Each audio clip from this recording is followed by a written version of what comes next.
Good morning. It's been a while. We have been fixing issues with Focal Point Coaching Institute YouTube channel.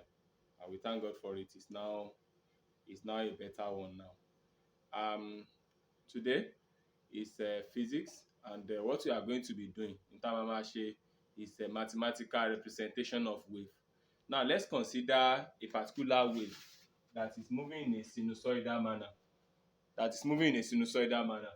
Tó jẹ́ pé ó bẹ̀rẹ̀ láti origin, ó lọ báyìí, ó complete one cycle bí báyìí, ó tún gbéra again, ó tún lọ báyìí, ó complete another cycle.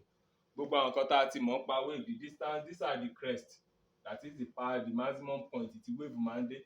The distance between two successive crests is this lambda, known as wavelength. The distance between two successive trough, which is the lowest point tí wave máa ń dé, is also this wavelength. Now the curve is the vertical component of the curve is displacement. The horizontal component of the curve is time. Now the maximum displacement tó lè dé, the maximum displacement is known as amplitude.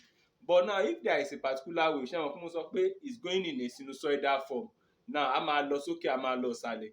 The distance tó bá cover lókè àti nílẹ̀ yẹn láì tí ì dé amplitude, òun ni wọ́n pè ní y, and bó ṣe ń move, the horizontal coordinate ẹ̀ bó ṣe ń move, òun ni wọ́n pè ní x. Ṣé mọ̀ pé a máa lọ òkè, a máa lọ ìsàlẹ̀, a máa lọ síwájú bẹ́ẹ̀, bó ṣe ń lọ òkè lọ ìsàlẹ̀, a máa lọ síwájú. So distance tó fi ń lọ síwájú ẹ̀ ní horizontal component, which is x, whereas distance bó ṣe ń lọ òkè tó ń lọ ìsàlẹ̀ láì tí ì dé amplitude, láì tí ì dé maximum level, òun ni wọ́n pè ní y, whereas distance at maximum level náà pè ní amplitude.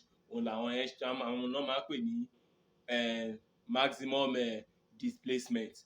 Now wọ́n ní this y can be represented as 2 pi over lambda x. Now after ẹ mọ̀ bó ṣe ń lọ òkè tó ń lọ ìsàlẹ̀, à ń consume time náà lọ ni. Now after this particular time t, after time t, then the y will now be represented as 2 pi over lambda into x minus vt, whereas this v is taken as the velocity and this t is time. You know I told you that this x is the horizontal component of the wave from the origin. The y is the vertical displacement láì tí ì dé amplitude, whereas the lambda is the wavelength and the like. So a ti sọ̀rọ̀ nípa àwọn yẹn. Now jẹ́ ká wo bá ṣe máa develop equation tó wà ní ìsàlẹ̀ yìí.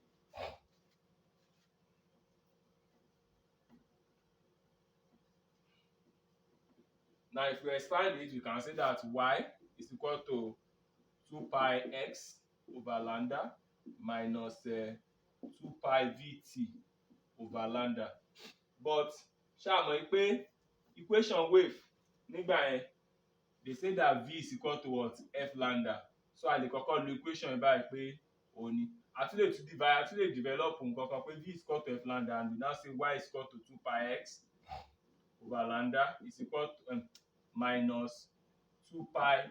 Instead of me writing this my v, I will now write F lambda t over lambda. This lambda will cancel it off, and we are going to have y equals to 2 pi x over lambda minus 2 pi ft. Ṣé ti get it báyìí? Kò ní sí kíní ibẹ̀. Now I can now say that okay this one is also another expression.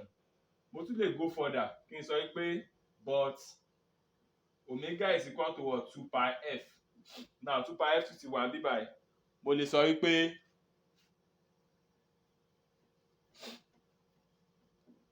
this one will now be written as y equals to 2 pi x over lambda minus omega t.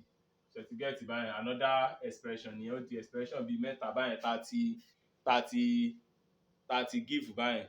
Now these are the three expressions for mathematical equation. These are the three equations of these are the three mathematical representation of wave tá a ní.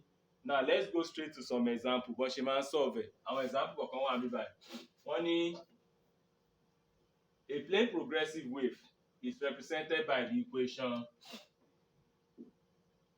y equals to 2 sine 200 pi t minus 0.5x. Now, and what is the frequency of the wave? Now, nínú gbogbo equation tá derive the other time, eléyìí tó dàbí ẹni pé ó jọ ti frequency tó ní frequency inú is y equals to 2 pi x over lambda minus 2 pi ft. Tẹ́ bá rántí dáadáa nínú eléyìí tí mo derive òun ló jọ titi ẹ̀ tó ní frequency nínú. Now, àwa wo ibi tó ní frequency yìí àti ibi tó dàbí ẹni pé ó jọ nínú the main equation tán fún wa tán ní ká fi ṣiṣẹ́. Now, ẹ rí i pé eléyìí ní t eléyìí ní t eléyìí ní pi eléyìí ní pi, so eléyìí àti eléyìí náà jọra wọn. We now equate the two together. We just say that 2 pi ft, which is the one from the standard equation gangan, to the 200 pi t tó jẹ́ pé equation eléyìí tán fún wa àwa máa equate ẹ̀ síra wọn báyẹn. Now, this pi will cancel pi, t will cancel t, so we are going to have 2f equals to 200, and that means f will now be equals to what? 100 hertz. Èmi nígbàgbọ́ pé ìyẹn ò nira as such. Na ẹ ká sáré tún ṣe second question. The second question sọ pé the equation y equals to 5 sine x sine 3x sine 3x minus 4.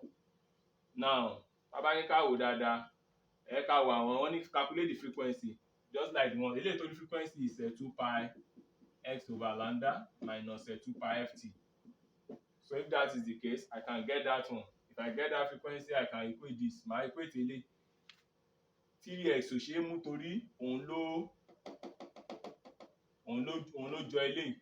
So eléyìí àti 4 ló ṣe kíní. So I can sọ pé 2 pi ft is equal to 4. Then I can now say that f is equal to what? 4 over 2 pi t hertz. Now, that's for frequency. Wọ́n ní ká calculate the period. Period in tó jọ period nínú equation yóò ju in tó jọ period nínú equation yìí.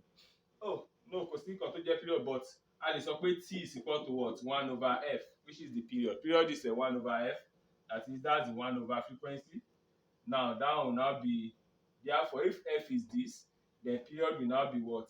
Ìdoríkodò ẹ̀. So period will just be 2 pi t over 4. We are not professional enough. Let's quickly do some professional touch here. This one is 4